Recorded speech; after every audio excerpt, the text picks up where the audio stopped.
There is no possibility of compromise. I will make you two who betrayed marriage, and betraying your family, lose their reputation, and ruin their future. Time passed very slowly. I spent the whole day, spent in anger and pain. It was hard to wait until night. My ex-mother-in-law and sister-in-law came in a hurry. It wasn't until then that I knew. After I sent the whistleblower letter, the unit was in chaos. The leader of the unit couldn't reach him, and my phone was also turned off. Finally, through the employee registration form, I contacted my ex-mother-in-law, knowing that they came from another province. They sent someone to pick them up at the station. I told them about the mass email I sent, and then sent them to my community, and told her to keep peace and harmony, and advised us not to make things worse, which would be bad. But this time, my ex-mother-in-law gave me a strange feeling. She seemed like a rude person,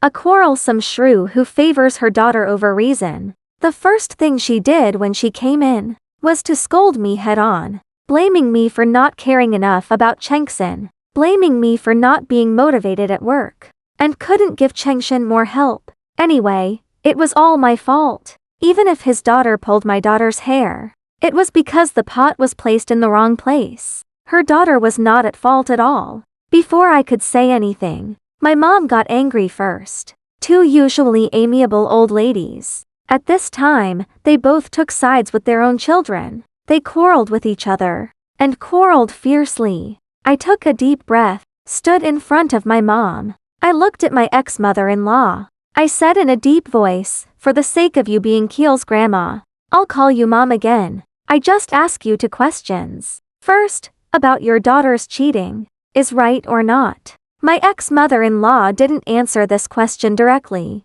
She argued with Redneck. Still the same excuse of shirking responsibility. And excuses. It's all because you didn't care enough about her, and she's not motivated at work. I sneered and said I did all the housework. I've always done the laundry. I cook whatever your daughter likes. I give her a massage after work when I'm tired. How could this be called not caring enough for her? Your daughter's monthly salary adds up to over 6,000 yuan, which is about the same as in our company. But the money I give her every month, never less than 10,000 yuan. You call this not making progress? My ex-mother-in-law knew I spoiled Chengxin, but she still refused. She just said it was your fault. If you did everything well, how could Xingxin cheat? I don't want to argue with her anymore. I'll continue to say the second point. Your daughter's affair partner is her colleague. He knew that the man was married, and even attended his wedding. These two people knew that the other was married, but still hooked up. Do you think your daughter is right? Okay, even if you're right, I'll admit 100 mistakes. But the wife doesn't know your daughter, and have no grievances. Your daughter is destroying others' marriage and family. Can you still hold your head high, and say that the other woman didn't manage her husband? Cheating is not a glorious thing. But the ex-mother-in-law didn't understand. She shouldn't dote on her daughter like this. The sister-in-law is sensible, seeing her mother-in-law still arguing, and quickly grabbed her hand, saying, "Stop arguing and let's see my sister first," and gave me a sorry look. My sister-in-law has always admired Chengxin, saying I was a model husband, saying that my sister was the happiest woman in the world. Now that such a thing happened, she didn't know what to say. Chengxin was facing away from the door, lying on the bed sideways, motionless. No matter how noisy it was outside, he was indifferent, as if the sky falling had nothing to do with him.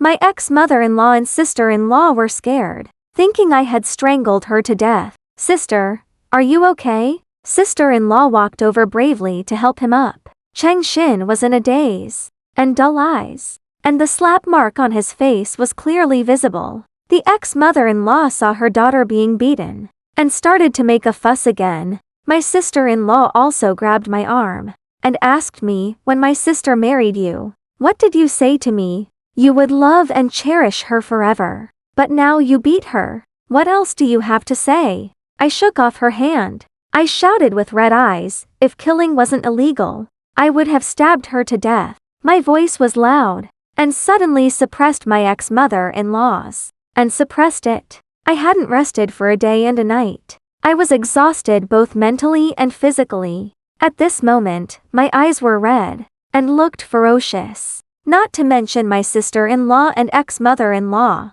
Even my mother was scared. She was worried that I would be stubborn and couldn't think clearly. I would really stab Cheng Xin to death. Then this family would be completely over. That night, I don't know how I got through the night. I heard a rustling sound outside. Several old people got up.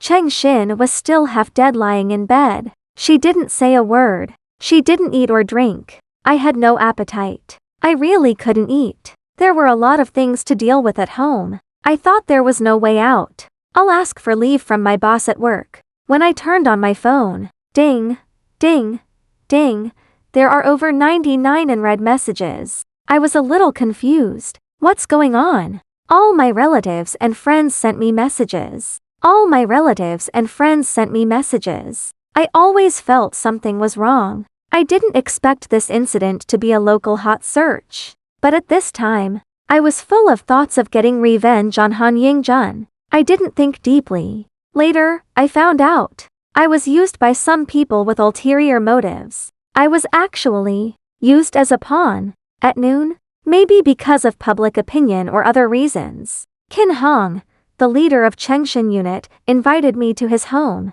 After talking about his home, we exchanged greetings as usual. We were not in high spirits.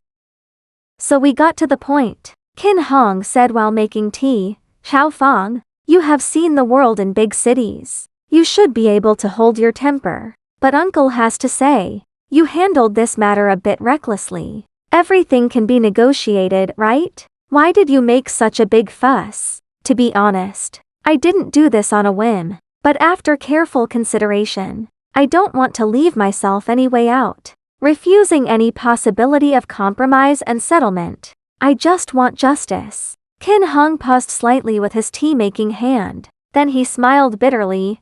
"Xiao Fang, can you feed back your demands to the organization? There's really no need to use such a radical approach. My demands are simple. No compromise, no compromise. Handle it in an objective manner. Cheng Xin and Han Yingjun are both party members. According to the charter, it should be handled according to the regulations. You." Qin Hong probably didn't expect that. I was so determined. He pointed his finger up, saying this is a big deal. You don't know that it has caused a stir above. Uncle, don't scare me. It's not that serious. I'm just a nobody. As for my little matter, except for the onlookers to have fun, as a topic for after-dinner conversation, who would care? At that time, my vision was too narrow, and didn't realize the seriousness of the matter. I was simply, from the perspective of a victim, to safeguard my rights. But this matter was used by some people with ulterior motives. I became a knife in their hands to kill. I was fighting for rights, while they were seizing power. As the matter got bigger and bigger, the mastermind was finally exposed. Of course, that's all in the future.